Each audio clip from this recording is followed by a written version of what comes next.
भारत देश का हर गांव आत्मनिर्भर होना चाहिए और ग्राम स्वराज्य ये संकल्पना हर गांव-गांव में निर्माण होनी चाहिए। ये महात्मा गांधी जी का सपना था। उसके अनुसार ही 1960 में खादी और ग्रामोद्योग मंडल की स्थापना हुई।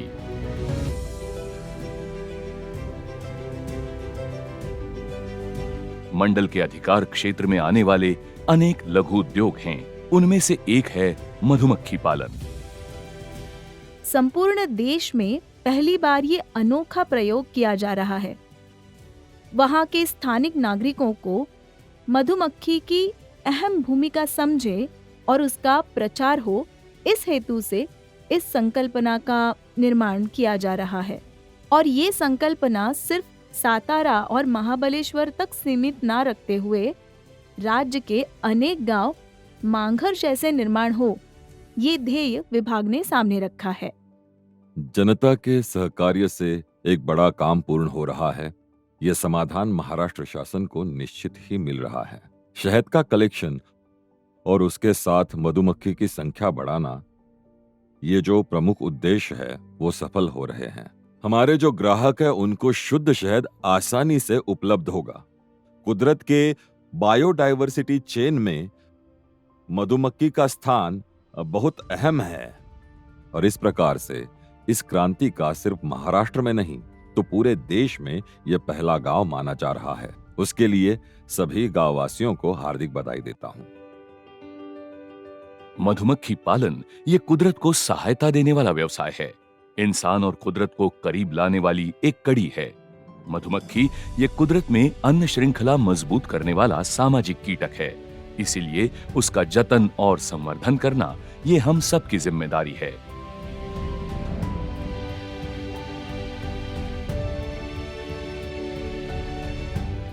आज हम आजादी का अमृत महोत्सव मना रहे हैं। ऐसे समय में इस उद्योग की व्यापकता, अहमता और बढ़ रही है। केंद्र सरकार मधुमक्खियों की संख्या बढ़ाने के लिए विविध योजना लेकर आए हैं।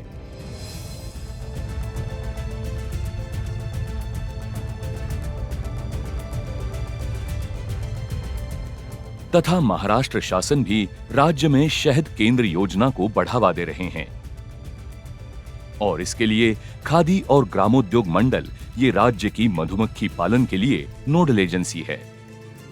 मधुमक्खी की कम होती जा रही संख्या मानव जाति के लिए धोखादायक हो सकती है। मधुमक्खी के बारे में जो गलतफहमी है वो दूर करके उनकी अहमता लोगों को समझाना बहुत जरूरी है।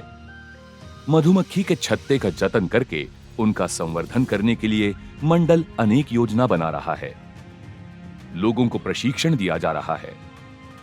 मधुमक्खी सिर्फ शहद निर्माण नहीं करती तो पॉलिनेशन करके हमारी फसलों को सहायता करती है।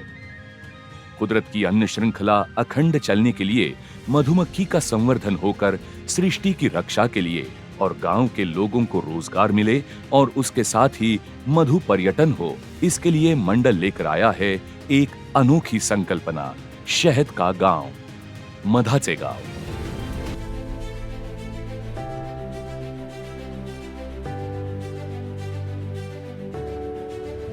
मधाचे गांव, इस संकल्पना का प्रारंभ आज सह्याद्री में बसे मांघर इस छोटे से गांव से हो रहा है। ये छोटा सा सुंदर गांव देश के स्वीट रिवॉल्यूशन यानी मधु क्रांति की दिशा दिखाने वाला हो रहा है। मधु क्रांति का पहला कदम मांघर होने वाला है। महात्मा जी का सपना साकार करने के लिए मंडल की संकल्पना जरूर परिणामकारक होगी। मधुमक्खी का संवर्धन और सृष्टि का रक्षण, ये ब्रीद वाक्य लेकर शुरू हुआ ये जन आंदोलन सबके लिए फायदेमंद होने वाला है। मधाचे गांव ये भारत का ऐसा एक टूरिस्ट स्पॉट बनेगा कि महाबलेश्वर के जितने टूरिस्ट हैं वो 100% वहां जाकर शहद और सृष्टि का आनंद लेंगे।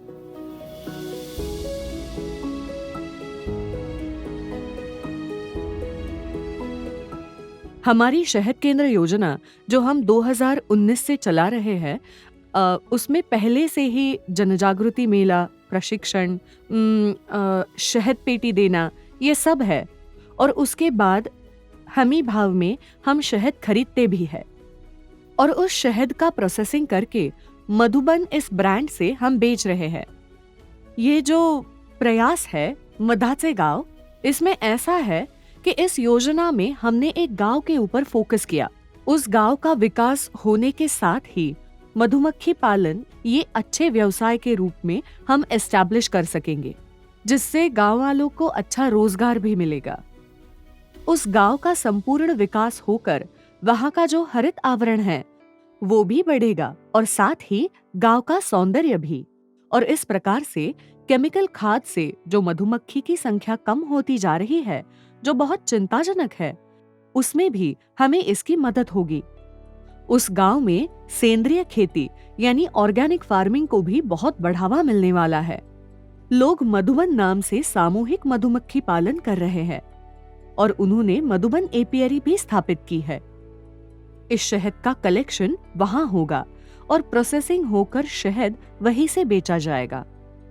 बी ब्रीडिंग पर ध्यान दे रहे हैं और बी ब्रीडिंग से कॉलोनी बनाकर, मधुमक्खी की कॉलोनी बनाकर उस गांव में शहद का कलेक्शन करके, उसी गांव में शहद का प्रोसेसिंग करके शहद बेचना और साथ ही शहद से जो अलग अलग बाई प्रोडक्ट यानी उत्पाद हमें मिलते हैं, जिसमें बीज वैक्स है, उसमें बी वेनम है, रॉयल जेली है, प्रोपोलिस है, इनका जो इस्तेमाल है अलग अलग इंडस्ट्रीज में, कॉस्मेटिक इंडस्ट्री, ब्यूटी इंडस्ट्री में, हैंडीक्राफ्ट्स में, इन सभी प्रकार का इस्तेमाल करके प्रशिक्षण देकर उन किसानों की, गांव वालों की आमदनी बढ़ाने के लिए हमें सहायता मिलेगी।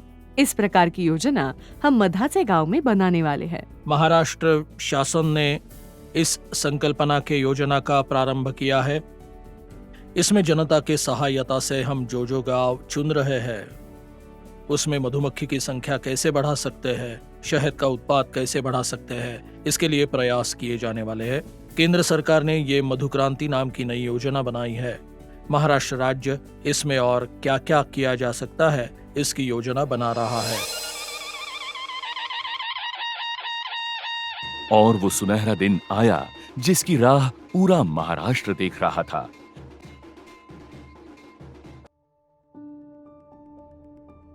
सृष्टि की गोद में बसे सातारा जिले के मांघर गांव में आज मानो एक उत्सव मनाया जा रहा था। रंगोली सजाई जा रही थी, आने वाले मेहमानों के लिए पंडाल तैयार थे, पूरे गांव में किसी त्योहार का माहौल था। क्योंकि भारत के पहले मधाचे गांव इस अनोखी योजना का प्रारंभ इसी गांव से हो रहा था।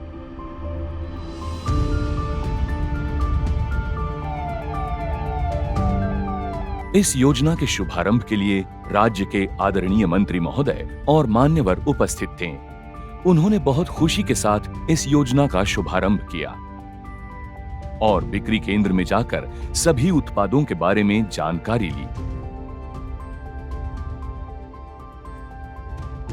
गांव वालों को बधाई देकर उनका हौसला बढ़ाकर धूमधाम से इस योजना का शुभारंभ किया।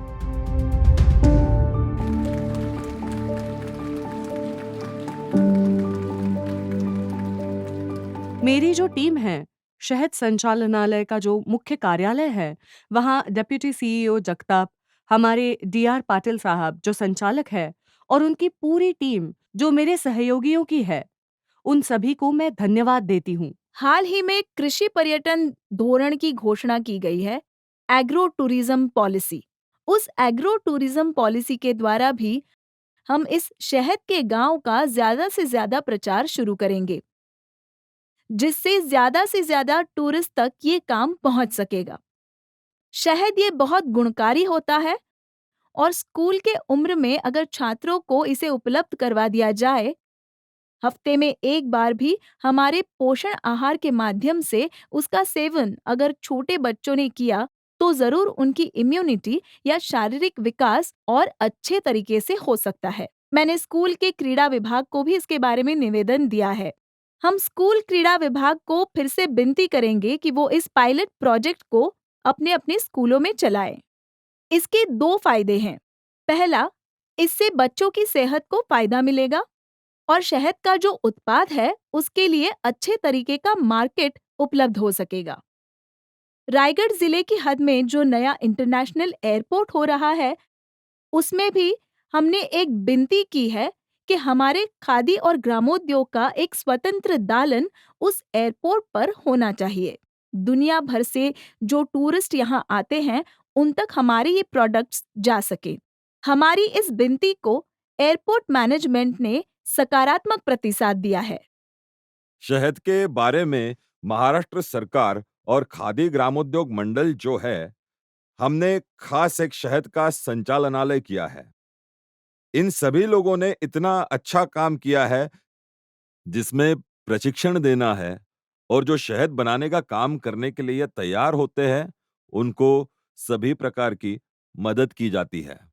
और उसके बाद आप जो शहद तैयार करोगे, उसको फिर खरीदने की हमी हमारे इस खादी ग्रामोद्योग मंडल ने दी है।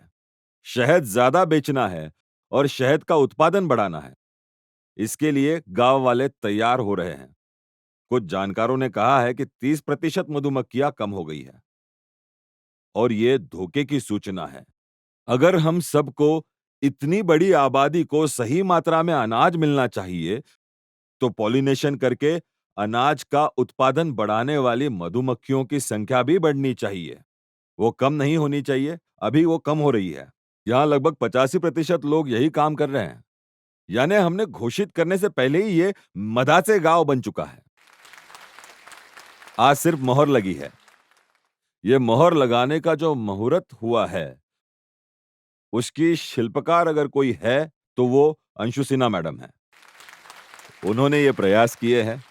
अगर आपके पास ऐसी कोई अच्छी योजना है तो हमें अवश्य बताइए। उसको निधि कम ना पड़े, इसके लिए जो भी बनता है हम सहायता करेंगे। सरकार आपके साथ हमेशा पूरी ताकत के साथ खड़ी है। तो मैं आपको आगे के विकास के लिए अपने मन से शुभकामना देता हूं।